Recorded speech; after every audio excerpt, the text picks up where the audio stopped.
My name is Corporal Scott Stevenson. I'm a forensic identification specialist with the Royal Canadian Mounted Police.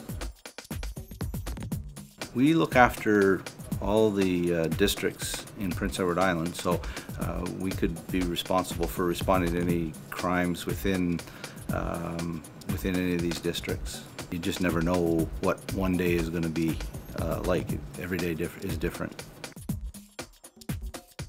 Some of the processes that they use on shows like CSI or Bones or that type of thing, they're the same types of processes that we use here, but we obviously don't get the results within an hour like they get. Some of the surfaces and some of the scenes that you see on TV, it differs somewhat with us in real life in that we wouldn't normally be able to get say a fingerprint off of a rock.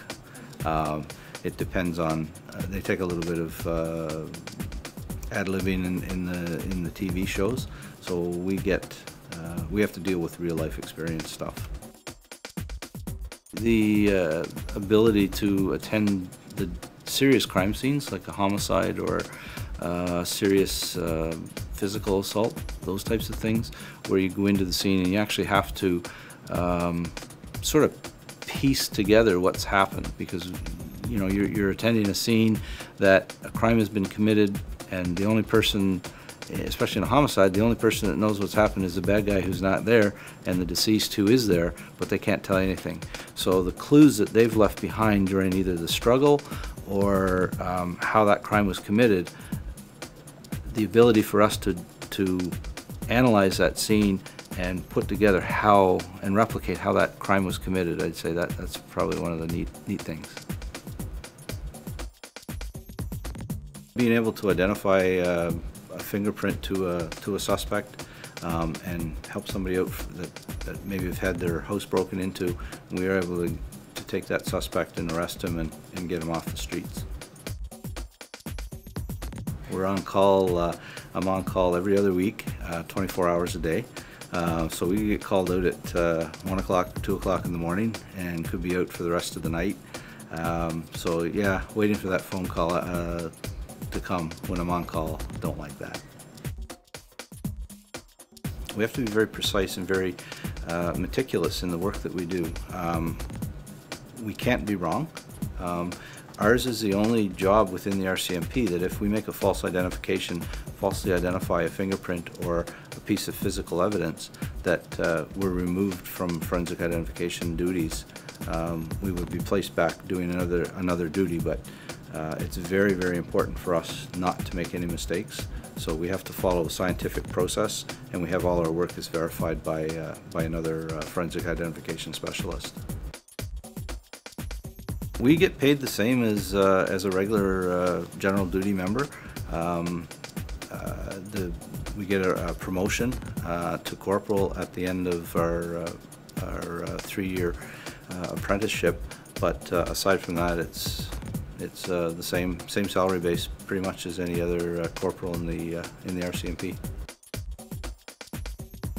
As a civilian member or as a public servant, you can join the Forensic Identification Lab after you graduate from university with a degree in chemistry or biology or any of the forensic sciences.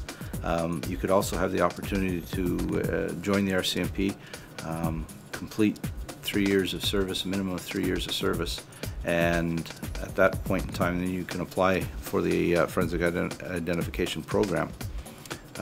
So there's quite a few different opportunities there. There's also an opportunity now that we've just started with a program called Forensic Identification Assistants. And these are individuals that have completed high school, taken some community college training in forensics, and then they actually come in and work within one of the busier forensic sections, and they just do exhibit processing and recovering fingerprints and developing fingerprints and whatnot. It basically assists the specialists with their duties. So that's another opportunity that people getting out of high school and looking to get into the forensic field is another opportunity for them. You have to be able to work well with others. You have to have patience. You have to be able to work long hours sometimes in not real great conditions. And you have to have the ability to be very meticulous in your work, and you have to be a pretty good writer, because our reports are pretty comprehensive that we present to the investigators and to the courts. In order to join the RCMP, for example, you have to have a minimum of grade 12 education, graduated from grade 12. To get into the forensic labs, you need a degree with one of the forensic sciences or one of the natural sciences.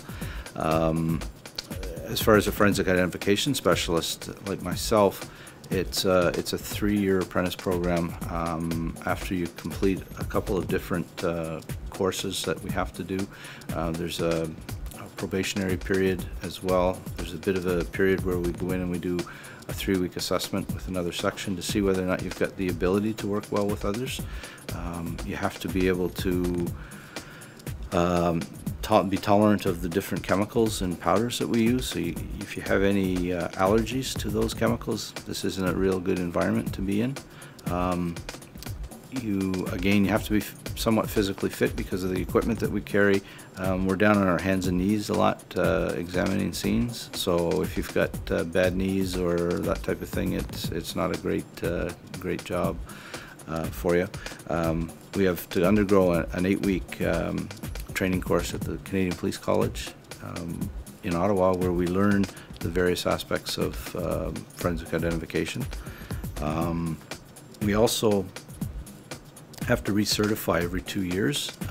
We have to go on a 1-week course, or a 1-week recertification training course, and we get presented different case studies that different members have worked with across the country before. We talk about any of the new processes that have come up in the forensic field, and we have to do some testing as well, some proficiency testing on either fingerprints or physical match or physical evidence gathering.